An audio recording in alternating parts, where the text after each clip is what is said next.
അപ്പൊ ഗൈസ് നമ്മൾ പഠിച്ചൊരു കാര്യം എന്താണെന്ന് വെച്ചിട്ടുണ്ടെങ്കിൽ നമ്മൾ കെമിക്കൽ ലെവൽ അനാട്ടമി ഫിസിയോളജിയിൽ നമ്മൾ കെമിക്കൽ ലെവൽസ് ആണ് പഠിച്ചത്. എന്താന്ന് വെച്ചിട്ടുണ്ടെങ്കിൽ നമുക്കറിയാം നമ്മുടെ ഈ ഒരു ലൈഫ് എന്ന് പറഞ്ഞു കഴിഞ്ഞാൽ നമ്മുടെ ഒരു ഓർഗാനിസം എന്ന നിലയിൽ നമ്മൾ സ്റ്റാർട്ട് ചെയ്യുന്ന സമയത്ത് ഒരുപാട് സ്ട്രക്ചറൽ രീതിയിലാണ് നമ്മുടെ ബോഡീനെ ഡെവലപ്പ് ചെയ്തിരിക്കുന്നത്. അപ്പൊ നമ്മൾ ഏറ്റവും ബേസിക് ആയിട്ട് നമ്മൾ പഠിക്കുന്നത് കെമിക്കൽ ലെവൽ ഓഫ് ഓർഗനൈസേഷൻ ആണ്. കെമിക്കൽ ലെവലിൽ നിന്ന് തുടങ്ങിയിട്ട് ഒരു ഓർഗാനിസം ആയി മാറുന്നതിന് ഒത്തിരി ഡിഫറെന്റ് ആയിട്ടുള്ള ലെവൽസിലാണ് നമ്മുടെ ബോഡിയുടെ ഫങ്ഷൻസ് കൊടുത്തിട്ടുള്ളത്. അപ്പം ഈ കെമിക്കൽ ലെവൽ ഓഫ് ഓർഗനൈസേഷനിൽ നമുക്ക് ഏറ്റവും ഇമ്പോർട്ടന്റ് ആയിട്ടുള്ള ഏറ്റവും ബേസിക് ആയിട്ടുള്ള നമ്മൾ പഠിക്കുന്നത് പറഞ്ഞിട്ടുണ്ടെങ്കിൽ നമ്മുടെ ബോഡിയിൽ ഓരോ ബിൽഡിംഗ് ബ്ലോക്കുകൾ ഉണ്ടാക്കിയിരിക്കുന്നത് ഒരുപാട് ആറ്റംസും മോളിക്യൂൾസും കൊണ്ട്. നമ്മൾ പഠിച്ചിട്ടുണ്ട് ആറ്റംസ് എന്താണ്, സ്കൂളുകളിലൊക്കെ പഠിച്ചിട്ടുണ്ട്. ആറ്റമാണ് ചെറു കണികകളെയാണ് നമ്മൾ ആറ്റം എന്ന് വിളിക്കുക. അതാണ് നമ്മുടെ ലൈഫിലെ ഏറ്റവും ലൈഫിനെ നമ്മൾക്ക് ജീവൻ തരുന്ന ഒരു ജീവന്റെ ഏറ്റവും ഇതിലുള്ള ബേസിക് ആയിട്ടുള്ള ഒരു കാര്യമാണ് ആറ്റം എന്ന് പറയുന്നത്, അല്ലെ?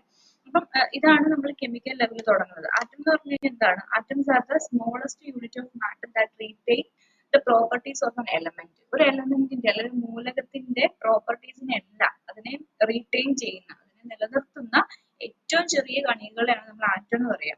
നമുക്ക് ശരീരത്തിലായിട്ട് ആവശ്യമുള്ള ബേസിക് ആയിട്ടുള്ള എലമെന്റ്സ് ഏതൊക്കെയാണ്, അല്ലെ? അതൊക്കെ നമുക്ക് നോക്കാം. ബേസിക് ആയിട്ട് നമുക്ക് എലമെന്റ്സ് എന്ന് പറഞ്ഞു കഴിഞ്ഞാൽ കാർബൺ ആവശ്യമാണ്, ഹൈഡ്രജൻ, ഓക്സിജൻ, നൈട്രജൻ, ഫോസ്ഫറസ് ഒക്കെ പറഞ്ഞ ഒരുപാട് എലമെന്റ്സുകൾ നമുക്ക് ജീവൻ നിലനിർത്താൻ ആവശ്യമാണ്. ഇതിന്റെയൊക്കെ ആധാരം എന്ന് പറയുന്നത് ആറ്റംസ് ആണുള്ളത്.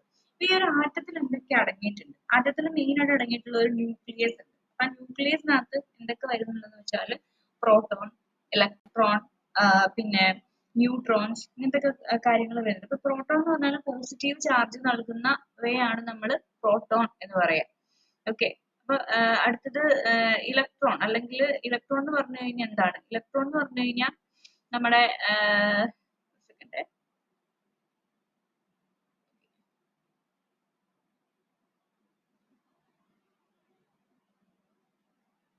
ഓക്കെ.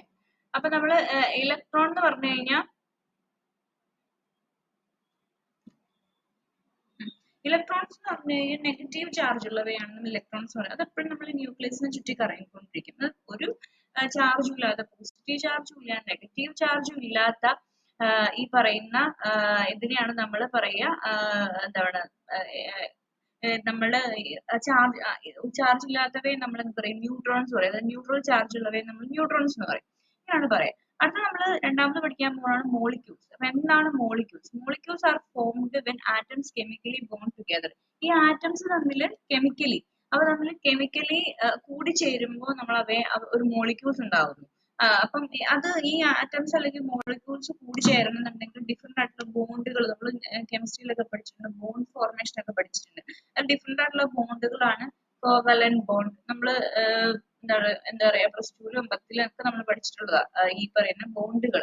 അപ്പൊ അതിൽ ഒന്നാമത്താണ് കോവാലന്റ് ബോണ്ട്. കോവാലന്റ് ബോണ്ട് എന്താന്ന് വെച്ചാല് രണ്ട് ആറ്റംസ് എന്താണ് ഷെയർ ചെയ്യുന്നത് ഇലക്ട്രോൺസുകൾ തമ്മിൽ ഷെയർ ചെയ്യപ്പെട്ടിട്ട് ഉണ്ടായിട്ടുള്ള ആറ്റംസിനെ നമ്മൾ എന്ത് പറയും?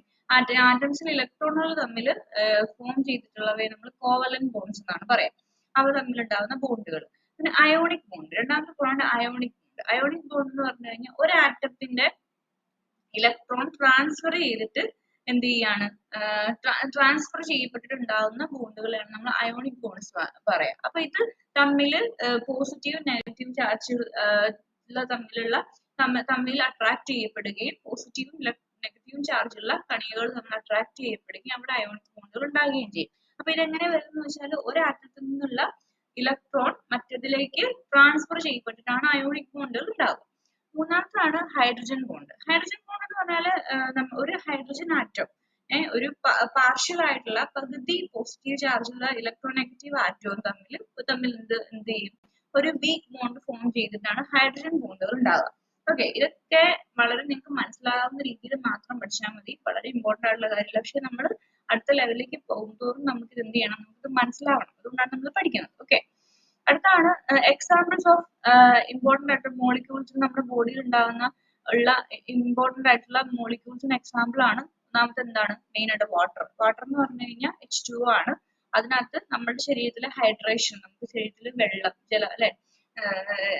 ജലം നമുക്ക് വേണം. അപ്പൊ അതിനായിട്ട് നമ്മുടെ ശരീരത്തിൽ ടെമ്പറേച്ചർ റെഗുലേറ്റ് ചെയ്യുന്നു. ചൂട് കൂടുമ്പോഴോ തണുപ്പ് കൂടുമ്പോഴോ ഒക്കെ പുറത്ത് പുറത്തുള്ള ക്ലൈമറ്റിക് കാലാവസ്ഥാ വ്യതിയാനങ്ങൾക്കനുസരിച്ച് നമുക്ക് നമ്മുടെ ശരീരത്തിലെ ടെമ്പറേച്ചർ റെഗുലേറ്റ് ചെയ്യണം.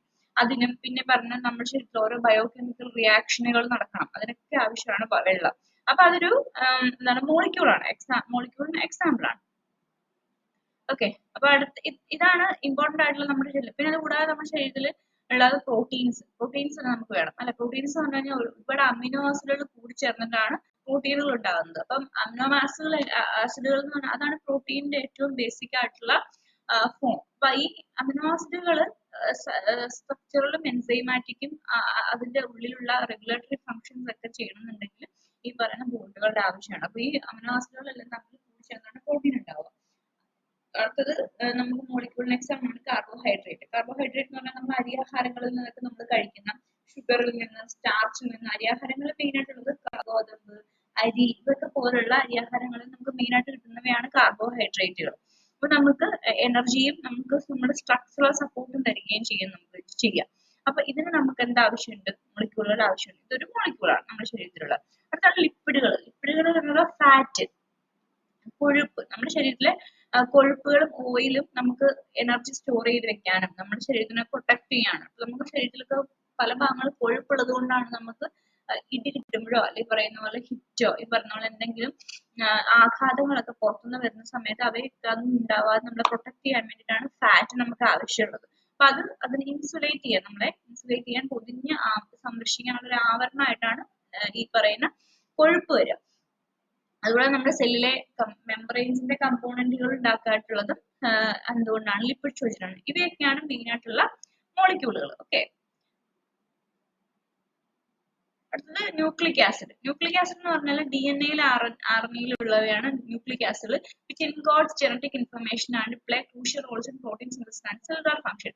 നമ്മുടെ ഉള്ളിൽ എഴുതി വെച്ചിട്ടുള്ള ജനറ്റിക് ഇൻഫർമേഷൻ ഉണ്ട്. നമ്മുടെ തലമുറകളിൽ നിന്ന് കൈമാറി വരുന്ന ഓരോ ജനറ്റിക് ആയിട്ടുള്ള ഇൻഫർമേഷനുകൾ എൻകോഡ് ചെയ്യപ്പെട്ട് വെച്ചിട്ടുള്ളവയാണ് DNA-യിൽ RNA-യിൽ. അവ മെയിൻ ആയിട്ട് നമ്മുടെ പ്രോട്ടീൻ സിന്തസിസിനും അതിന്റെ സെല്ലുലാർ ഫംഗ്ഷനും ഒക്കെ ഹെൽപ്പ് ചെയ്യുന്നതാണ് ന്യൂക്ലിക് ആസിഡുകൾ. ഇവയ്ക്കൊക്കെ എന്താ ആവശ്യമുണ്ട്? ഈ കെമിക്കൽ ബോണ്ടുകൾ അഥവാ മോളിക്യൂൾസ്. ഇവയൊക്കെ മോളിക്യൂൾസ് ആണ്, ഈ പറയുന്ന ആറ്റംസ് കൂടി ചേർന്നിട്ടുള്ള മോളിക്യൂൾസ് ആണ് ഇവയൊക്കെ. ഇവയൊക്കെയാണ് മെയിൻ ആയിട്ട് നമ്മുടെ ശരീരത്തിൽ ഉണ്ടാകുന്ന മോളിക്യൂളുകൾ, നമുക്ക് പ്രവർത്തനത്തിന് ആവശ്യമായിട്ടുള്ള മോളിക്യൂളുകൾ. അടുത്ത് നമ്മൾ പഠിക്കാൻ പോകുന്നതാണ് കെമിക്കൽ റിയാക്ഷൻസ്. കെമിക്കൽ റിയാക്ഷൻസ് എന്താണെന്ന് വെച്ചാൽ, chemical reactions involves the breaking and forming of chemical bonds to create a new substance. Chemical reactionകൾ എന്താ? ഏതെങ്കിലും ഒരു കാര്യത്തെ, നമ്മുടെ ശരീരത്തിലുള്ള എന്തെങ്കിലും ഒരു കാര്യത്തെ ബ്രേക്ക് ചെയ്യുകയോ അല്ലെങ്കിൽ പുതിയവയെ ഉണ്ടാക്കുകയോ ചെയ്യാനായിട്ട് കെമിക്കൽ ബോണ്ടുകളെ ബ്രേക്ക് ചെയ്യുകയോ പുതിയ ബോണ്ടുകളെ ഉണ്ടാക്കി പുതിയ സബ്സ്റ്റൻസുകളെ, പുതിയ വസ്തുക്കളെ നിർമ്മിക്കുന്നവയാണ് കെമിക്കൽ റിയാക്ഷനുകൾ എന്ന് പറയാം. അടുത്തത് അപ്പൊ ആറ്റം കഴിഞ്ഞു, മോളിക്യൂൾ കഴിഞ്ഞു, അടുത്തത് കെമിക്കൽ റിയാക്ഷൻ ആണ് നമ്മുടെ ശരീരത്തിൽ നടക്കുന്നത്. അപ്പൊ കെമിക്കൽ റിയാക്ഷനുകളായിട്ട് മെയിൻ ആയിട്ടുള്ള കാര്യങ്ങളാണ് സിന്തസിസ് റിയാക്ഷൻ. സിന്തസിസ് റിയാക്ഷൻ എന്ന് പറഞ്ഞു കഴിഞ്ഞാൽ ഒന്നോ അതിലധികമോ വസ്തുക്കൾ കൂടി ചേർന്നിട്ട് കൂടുതലായിട്ടുള്ള കോംപ്ലക്സ് ആയിട്ടുള്ള, കുറച്ചുകൂടി കോംപ്ലക്സിറ്റി ഉള്ള, കുറച്ചുകൂടി നല്ല സബ്സ്റ്റൻസിനെ ഉണ്ടാക്കുന്ന ആ ഒരു പ്രോസസ്സിനെ പറഞ്ഞാണ് സിന്തസിസ് റിയാക്ഷൻ. അപ്പൊ ഇത് നമ്മുടെ ശരീരത്തിൽ നടക്കുന്ന ഒരു കെമിക്കൽ റിയാക്ഷൻ ആണ്. ഓക്കെ, അടുത്തത് ഡീകമ്പോസിഷൻ റിയാക്ഷൻ. ഡീകമ്പോസിഷൻ റിയാക്ഷൻ എന്ന് പറഞ്ഞാൽ ഒരു കോംപ്ലക്സ് ആയിട്ടുള്ള വസ്തു, ഫോർ എക്സാമ്പിൾ നമ്മൾ പറയുകയാണ് പ്രോട്ടീൻ ഒരു കോംപ്ലക്സ് വസ്തുവാണ്. അതിനെ ബ്രേക്ക് ചെയ്ത് അമിനോ ആസിഡുകളാക്കി മാറ്റും. അത് സിമ്പിൾ, അമിനോ ആസിഡുകൾ സിമ്പിൾ ആണ്. അങ്ങനെയുള്ള ആസിഡിനെ നമ്മൾ ഡീകമ്പോസിഷൻ എന്ന് പറയുന്നത്. അപ്പൊ പ്രോട്ടീനെ ബ്രേക്ക് ചെയ്ത് അമിനോ ആസിഡുകളാക്കി മാറ്റും, അല്ലെങ്കിൽ നമ്മൾ പറഞ്ഞ ഫാറ്റിനെ നമ്മൾ ബ്രേക്ക് ചെയ്ത് ലിപ്പിഡുകളാക്കി മാറ്റും. ഇതിനൊക്കെയാണ് നമ്മൾ ഡീകമ്പോസിഷൻ എന്ന് പറയുന്നത്. അപ്പം കോംപ്ലക്സ് ആയിട്ടുള്ള ഒരു സ്ട്രക്ചറിനെ നമ്മൾ ബ്രേക്ക് ചെയ്തിട്ട് സിമ്പിൾ ആയിട്ട് മാറ്റുന്നതിനാണ് ഡീകമ്പോസിഷൻ സിന്തസിസ് എന്ന് പറയുന്നത്. ഇതാണ് മെയിൻ ആയിട്ടുള്ള രണ്ടാമത്തെ റിയാക്ഷൻ. ഓക്കെ, മൂന്നാമത്തേതാണ് എൻസൈമാറ്റിക് റിയാക്ഷൻസ്.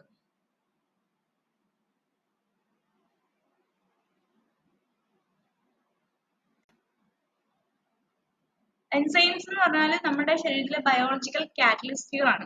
ബയോളജിക്കൽ കാറ്റലിസ്റ്റുകൾ എന്ന് പറഞ്ഞു കഴിഞ്ഞാൽ നമ്മളുടെ ശരീരത്തിൽ എന്ത് ചെയ്യണം, നമ്മുടെ ശരീരത്തിൽ ഓരോ പ്രവർത്തനങ്ങൾ ആവശ്യമുണ്ട്. അപ്പൊ അതിന് നമുക്ക് സഹായിക്കാനായിട്ടുള്ള കെമിക്കലുകളാണ് എൻസൈം. ഇവയാണ് എന്ത് ചെയ്യുക, ഇപ്പൊ ഈ പറഞ്ഞ പോലെ തന്നെ ഇപ്പൊ നമ്മൾ എന്തെങ്കിലും കാര്യങ്ങൾ വേവിക്കണം എന്ന് പറയുന്ന സമയത്ത് നമ്മൾ തീയിൽ വെക്കുകയാണ്. അപ്പൊ തീയിൽ വെക്കുമ്പോൾ അത് എന്തെങ്കിലും സാധനം കുക്ക് ചെയ്തുകൊണ്ടിരിക്കുമ്പോൾ തീയില്ല. അപ്പൊ നമ്മളിപ്പോ അടുപ്പിലാണ് വെക്കുന്നതെങ്കിൽ നമ്മൾ എന്ത് ചെയ്യാം, നമുക്ക് ഒരു പീസ് വിറക് കൂടി വെക്കാം. അല്ലാന്നുണ്ടെങ്കിൽ ചിലപ്പോൾ നമ്മള് വീടുകളിലൊക്കെ ചിരട്ട വെക്കും, അല്ലെങ്കിൽ കുറച്ചുകൂടി അത് ആളിക്കത്താനായിട്ട്. അതേപോലെയാണ് എൻസൈമിന്റെ പ്രവർത്തനം. എന്തെങ്കിലും ഒരു കെമിക്കൽ റിയാക്ഷൻ നടക്കുന്ന സമയത്ത് ഈ എൻസൈമുകളാണ് ആ ഒരു പ്രവർത്തനത്തിനെ ത്വരിതപ്പെടുത്താനായിട്ട് ഹെൽപ്പ് ചെയ്യുന്നത്. ഇതാണ് അടുത്ത നമ്മുടെ ശരീരത്തിൽ നടക്കുന്ന റിയാക്ഷൻ.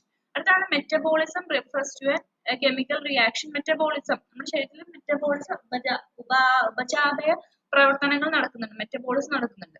ഈ മെറ്റബോളിസത്തിനെ നമ്മൾ എന്ത് പറയുന്നു വെച്ചാൽ കെമിക്കൽ റിയാക്ഷൻ ആണ് that occurs within the body to maintain life, including a breakdown of nutrients for energy and the synthesis of new molecules for growth and repair. Metabolism എന്ന് പറഞ്ഞു കഴിഞ്ഞാൽ നമ്മുടെ ശരീരത്തിൽ നമ്മുടെ ലൈഫിനെ മെയിൻറ്റെയിൻ ചെയ്യാൻ വേണ്ടി, നമ്മുടെ ബോഡിയുടെ ലൈഫിനെ മെയിൻറ്റെയിൻ ചെയ്യാൻ വേണ്ടി നമ്മുടെ ശരീരത്തിൽ നടക്കുന്ന കെമിക്കൽ റിയാക്ഷനുകളാണ്. അവയെ നമുക്ക് എന്ത് ചെയ്യാൻ പറ്റും? ഒന്നെങ്കിൽ ഈ പറയുന്ന പോഷകങ്ങളെ വിഘടിപ്പിക്കുന്ന അവയെ നമുക്ക് മെറ്റബോളിസം എന്ന് പറയാൻ പറ്റും. അല്ലാന്നുണ്ടെങ്കിൽ പുതിയ മോളിക്യൂൾസിനെ നമ്മുടെ ശരീരത്തിലെ ഗ്രോത്തിനും റിപ്പയറിനും വേണ്ടി, നമ്മുടെ ശരീരത്തിന് റിപ്പയറിനും ഗ്രോത്തിനും വേണ്ടി പുതിയ മോളിക്യൂൾസുകളെ ഉണ്ടാക്കുന്ന ആ പ്രവർത്തനം നമ്മൾ മെറ്റബോളിസം എന്ന് പറയുന്നത്. അപ്പം ഇവയൊക്കെ ഉൾപ്പെട്ടിട്ടാണ് നമ്മുടെ ശരീരത്തിൽ നടക്കുന്ന കെമിക്കൽ റിയാക്ഷനുകൾ പുതുതായിട്ട് വരുന്നത്. ഇതാണ് നമ്മുടെ അടുത്ത നമ്മുടെ ശരീരത്തിൽ നടക്കുന്ന കെമിക്കൽ ലെവലിൽ നടക്കുന്ന പ്രവർത്തനങ്ങൾ. അപ്പൊ ഒന്നാമത് നമ്മൾ ആറ്റം പഠിച്ചു. അപ്പൊ ആറ്റം എന്ന് പറഞ്ഞാൽ ബേസിക് ആയിട്ടുള്ള കണികകളാണ്. അത് കഴിഞ്ഞ് ആറ്റംസ് കൂടി ചെയ്തിട്ട് മോളിക്യൂൾസ് ഉണ്ടാകുന്നു. കുറച്ച് ഡിഫറെന്റ് ആയിട്ടുള്ള മോളിക്യൂളുകൾ ഏതൊക്കെയാണ്? ഫോർ എക്സാമ്പിൾ H2O, അതിനൊക്കെ നമ്മൾ പഠിച്ചു.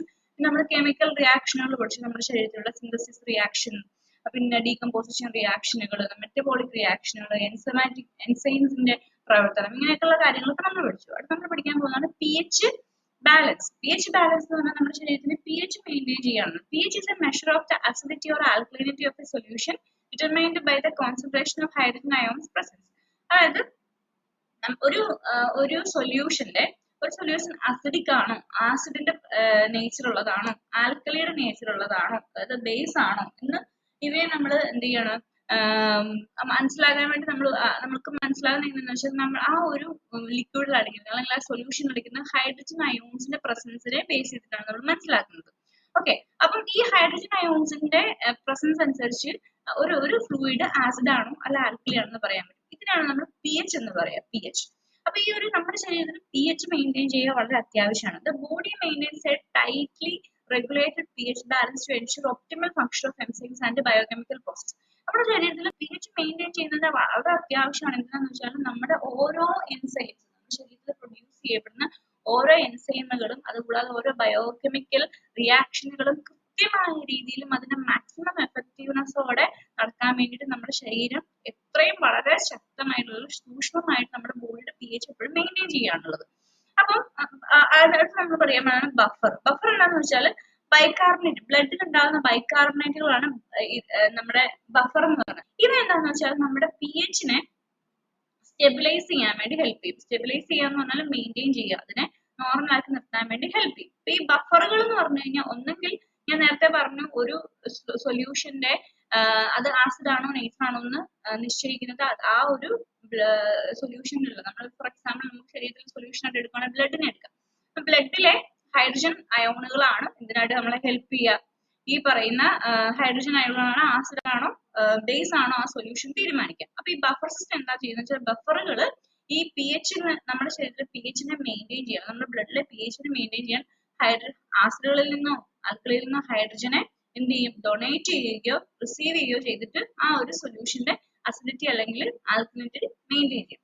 ഇത്രയാണ് നമ്മുടെ ശരീരത്തിലെ ഉള്ളിൽ നടക്കുന്ന ബേസിക് ലെവലിൽ നടക്കുന്ന എന്താണ് pH അല്ലെങ്കിൽ കെമിക്കൽ ലെവലിൽ നടക്കുന്ന പ്രോസസ്സുകൾ നടക്കുന്നത്. അപ്പൊ ഈ കെമിക്കൽ ലെവലിലുള്ള പ്രോസസ്സുകളിൽ നിന്ന് അടുത്ത ലെവലിലേക്ക് നമ്മൾ പഠിക്കാൻ പോകുന്ന അടുത്ത ലെവലിൽ നമ്മുടെ ശരീരത്തിലെ ഓരോ സ്ട്രക്ചറിലും ഓരോ ഹയറാർക്കിയിലും ഓരോ ലെവലിലും മുമ്പോട്ടേക്ക് പോകുമ്പോൾ എന്തൊക്കെ പഠിക്കുന്നു എന്നുള്ളതാണ്. അപ്പൊ ഇത് ഈ പറയുന്ന കെമിക്കൽ ലെവൽ ഓഫ് ഓർഗനൈസേഷൻ നമുക്ക് മനസ്സിലാക്കുന്നത് എന്താണെന്ന് വെച്ചാൽ നമുക്കൊരു അടിത്തറ നൽകുകയാണ് നമ്മുടെ ശരീരത്തിനുള്ളിലുള്ള ഈ പറയുന്ന എസെൻഷ്യലി നടക്കുന്ന മെറ്റാബോളിസം അല്ലെങ്കിൽ എനർജി പ്രൊഡക്ഷൻ അല്ലെങ്കിൽ ഓരോ മോളിക്യൂളിന്റെ സിന്തസിസ് എന്ന് പറഞ്ഞാൽ അതുണ്ടാവുന്നത് നമ്മുടെ ശരീരത്തിലെ ഗ്രോത്തിനും റിപ്പയറിനും നമ്മുടെ ബോഡി മെയിൻറ്റെയിൻ ചെയ്യുന്നതിനും അതിന്റെ സ്ട്രക്ചർ മെയിൻറ്റെയിൻ ചെയ്യുന്നതിനൊക്കെ ആവശ്യമായിട്ടുള്ള കെമിക്കൽ റിയാക്ഷനുകൾ അല്ലെങ്കിൽ ബയോകെമിക്കൽ പ്രോസസ് എന്തൊക്കെ നടക്കുന്നു എന്ന് നമുക്ക് മനസ്സിലാക്കി തരാൻ വേണ്ടിയിട്ടാണ് ഈ പറയുന്ന കെമിക്കൽ ലെവൽ ഓഫ് ഓർഗനൈസേഷൻ പഠിക്കേണ്ട ആവശ്യകത. ഇതാണ്. ഓക്കെ.